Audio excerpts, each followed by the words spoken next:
వారి మేనిఫెస్టో పెట్టిన విధానంగా ప్రతి పంటను కొనుగోలు చేస్తామని చెప్పి ఆ రోజు చెప్పడం జరిగింది. ఏ మాట ప్రకారం చెప్పినామో ఆ మాట ప్రకారంగా ప్రతి ధాన్యాన్ని రైతులు పండించిన ప్రతి ధాన్యాన్ని ప్రభుత్వం మద్దతు ధర ప్రకటిస్తూ మద్దతు ధర ఇస్తూ మరి కొనుగోలు చేయడం జరుగుతున్నది. మరి మొన్నటిదాకా మొక్కల కొనుగోలు కేంద్రం కూడా ప్రారంభం చేసినాం.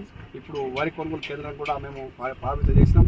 ఈ వరికి 2,380 రూపాయలు ఇస్తూ మరి కొనుగోలు చేయడం జరుగుతున్నది. రైతులందరూ ఇట్టి కొనుగోలు కేంద్రాన్ని ఉపయోగించుకొని ప్రభుత్వం ఏర్పాటు చేసినటువంటి మరి కొనుగోలు కేంద్రాల్లో వారు పండించిన ధాన్యాన్ని అమ్మి మరి వాళ్ళు లబ్ధి పొందాలని చెప్పి కోరుకుంటున్నాం.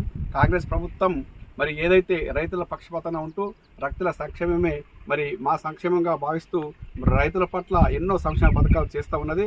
రైతులకు మద్దతు ఉండి రైతులను ఉన్నత స్థాయిలకు తీసుకుపోవడమే కాంగ్రెస్ ప్రభుత్వం యొక్క ముఖ్య లక్షణం. కాబట్టి మరి ఈ సందర్భంగా ఈ ప్రభుత్వానికి కాంగ్రెస్ పార్టీకి మేము ప్రత్యేకమైనటువంటి ధన్యవాదాలు తెలియజేస్తున్నాం. మరియు ఈ కార్యక్రమంలో పాల్గొన్న ప్రతి ఒక్కరికి పేరు పేరున ధన్యవాదాలు కృతజ్ఞతలు తెలియజేస్తున్నాం. జై కాంగ్రెస్.